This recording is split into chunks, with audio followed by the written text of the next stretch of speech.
Hi, everyone. Welcome back. I'm going to do rapid fire with Lee, Adam from Car Data, and we are ready to go. Lee, what's your guilty pleasure? Taylor Swift. Oh, Taylor Swift. But not guilty, but I do love her. I don't feel guilty about it, except for maybe in this context. Hey, are you too young for this? What's your favorite board game? Oh no, I'm a big board game fanatic.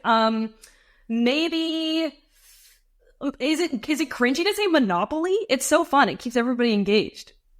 No, it's funny though. Just about, I'd say, what do you think, Ethan? I'd say 90% of the audience. I got to come up with a new question because 90% of the audience, everyone's so cutthroat and entrepreneurial that they all want to be Monopoly. That's true. That's your guess. Hey, what skill do you think everyone should have? Oh, good question. I want to say, the ability to think differently about some of the commonalities or the current states that exist. I think everybody should have the ability to reflect, whether it's annually or once a day, and ask themselves whether they're just doing something because it's habit or if they're doing something because it's the right decision. So I think I would encourage consistent critical thinking about whether or not the current state is best serving them. That's the skill I wish everybody would have. One of the more prophetic statements that I've had to that question. So good job.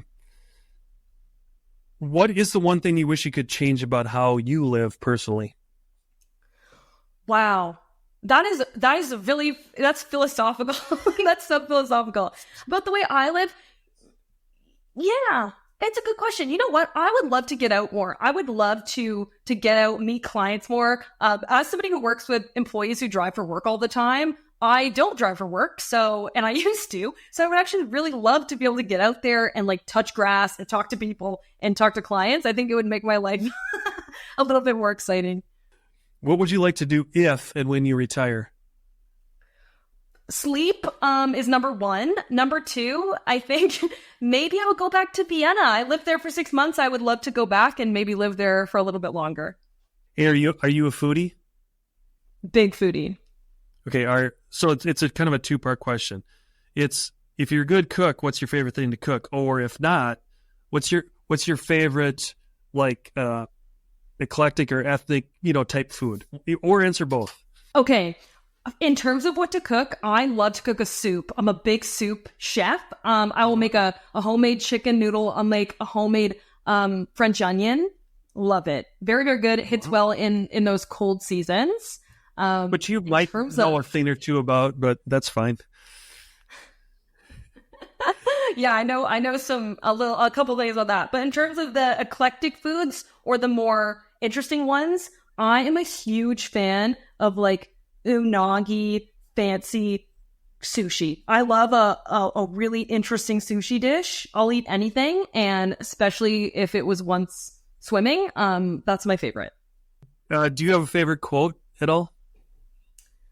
Oh, that's such a good question. I don't know if I do. Maybe I should think of one. Maybe, I don't know. Honestly, I'm not sure. And I'll think of one for next time. Hey, if it comes back, don't worry about it. We got plenty of questions, so don't worry. All right, another kind of deep one. Do you have a fondest memory as a kid?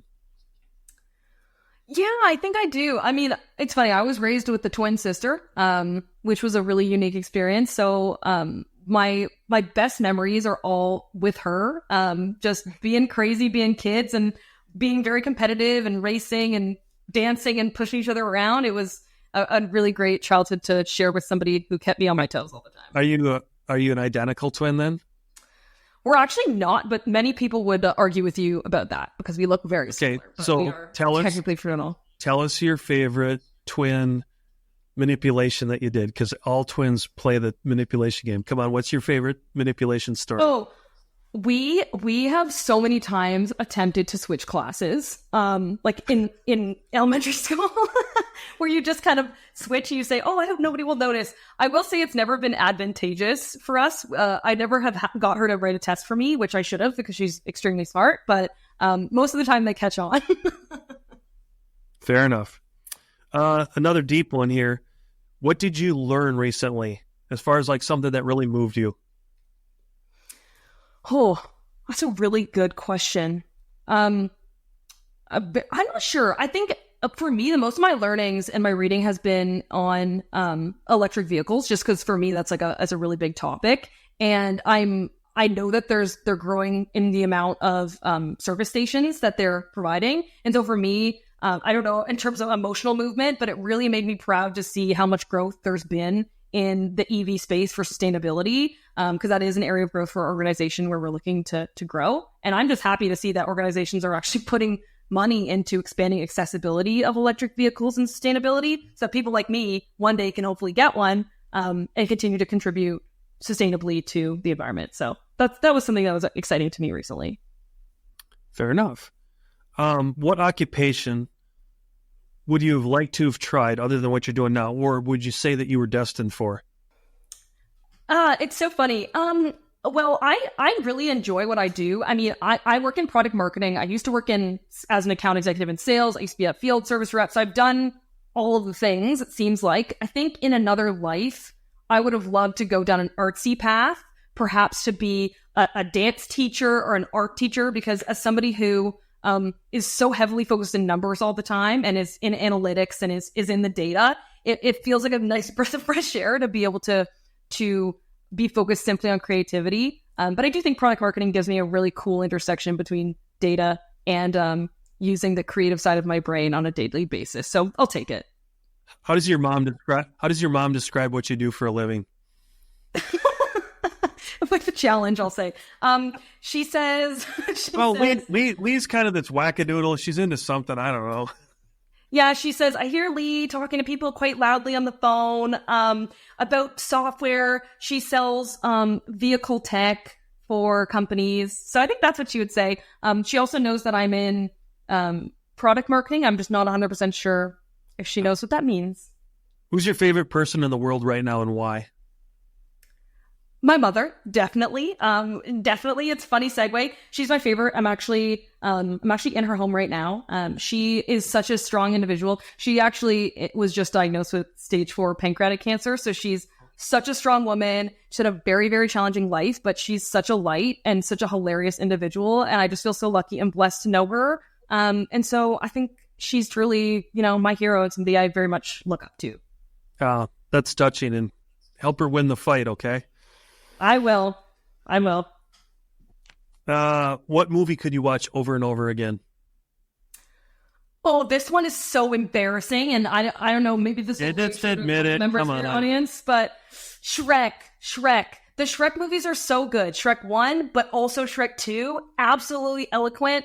As a cinephile who's seen all of the Oscar bait movies, I think the Shrek movies are by far better than the Baby Drivers of the world, the American Psychos. They're just way more deep, shall we say. If you could meet any one person in the world for dinner, who would it be and why?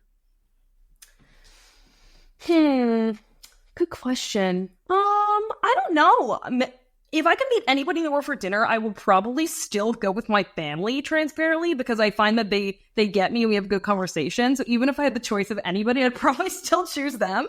But maybe I would invite like Bill Gates so that he could pick up the bill.